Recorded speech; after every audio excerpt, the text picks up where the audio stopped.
Hola chicos, ¿cómo estáis? Bueno, en este vídeo vamos a ver cuáles son los componentes de un medio de cultivo. En primer lugar, vamos a definir lo que es el crecimiento o la división de los microorganismos en un medio de cultivo, que se calcula como UFCs, que son unidades formadoras de colonia por mililitro de medio de cultivo.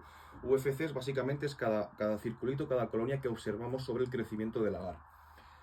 ¿Qué es un medio de cultivo en cuanto a concepto? Bueno, un medio de cultivo es un sustrato o una solución que lleva pues, una serie de sustancias, tanto esenciales como adicionales, necesarias para el crecimiento y la multiplicación de los microorganismos a estudiar. Los medios de cultivo nos permiten estudiar tanto la morfología colonial formada como las características o determinadas características fisiológicas y metabólicas de los microorganismos. Con lo cual es importante tanto la elección del medio de cultivo para un diagnóstico preciso como digamos, las condiciones ambientales en las que llevemos a cabo pues, el proceso de incubación. Vamos a hablar de condiciones ambientales de lo que es el pH, la humedad, la temperatura, la presión parcial de gases como el oxígeno o el dióxido de carbono.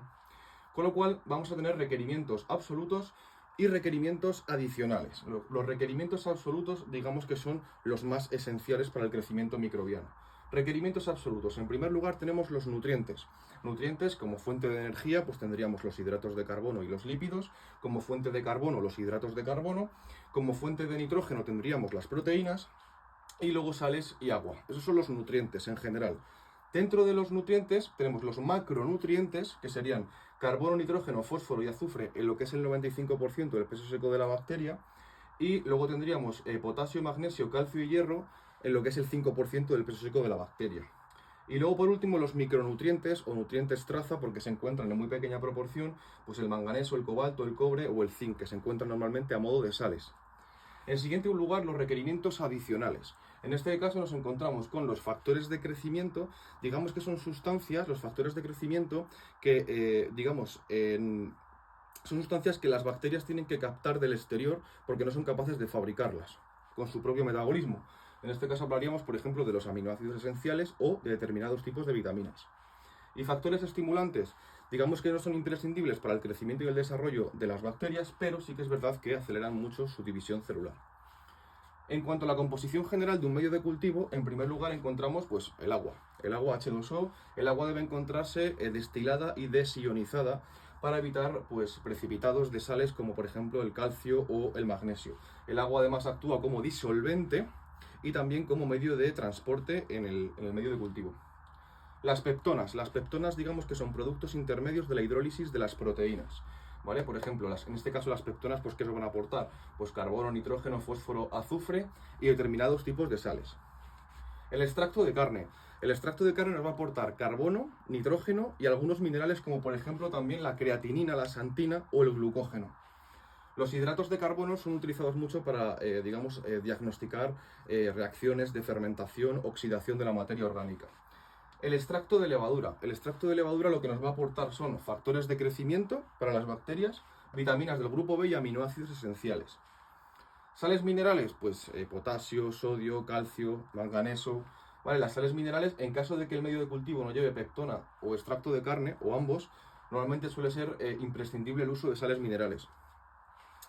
Luego, las vitaminas, pues las vitaminas que nos van a aportar, pues como hemos dicho, factores de crecimiento, factores que no pueden, o sea, son, digamos, sustancias que la propia bacteria no puede sintetizar, pero que debe tomarlas del medio. Sustancias de enriquecimiento. Bueno, pues las sustancias de enriquecimiento son sustancias que, necesitan las bacterias que tienen unos requerimientos nutricionales, muy precisos, muy determinados, ¿no? En este caso hablamos, por ejemplo, del suero, la sangre o la bilis. Hay determinados tipos de bacterias que son hemolíticas, es decir, rompen los glóbulos rojos y necesitan crecer en un medio con sangre, por ejemplo, el agar sangre, con plasma de conejo y demás. Bueno, sistemas amortiguadores. Son sustancias, los sistemas amortiguadores, que lo que nos van a hacer es mantenernos el pH del medio a un pH óptimo para el crecimiento microbiano, por ejemplo, el tampón carbonato-bicarbonato. Indicadores de pH. Los indicadores de pH, digamos que son sustancias que se añaden al medio de cultivo para saber si ha cambiado o no el pH del medio, pues en base a alguna reacción metabólica de las bacterias a estudiar. Por ejemplo, pues el rojo neutro sería un indicador del pH. Colorantes. Bueno, los colorantes nos pueden indicar alguna reacción metabólica de las bacterias que están llevando a cabo o también pueden actuar como, agentes inhibidores de otras bacterias. Por ejemplo, colorantes tenemos el rojo fenol a pH básico es rojo y cuando vira amarillo es porque el pH ha pasado a pH ácido. O también colorantes podemos tener al violeta de genciana o al cristal violeta, que son inhibidores de las bacterias gram positivas, en un medio que se llama el agar McConkey, que sirve para seleccionar enterobacterias, que son bacterias gram negativas. Agentes selectivos. Los agentes selectivos nos permiten, digamos, seleccionar unas bacterias e inhibir el crecimiento de otras. Por ejemplo, podríamos hablar de los antibióticos, ¿vale? La ácida sódica o las sales biliares.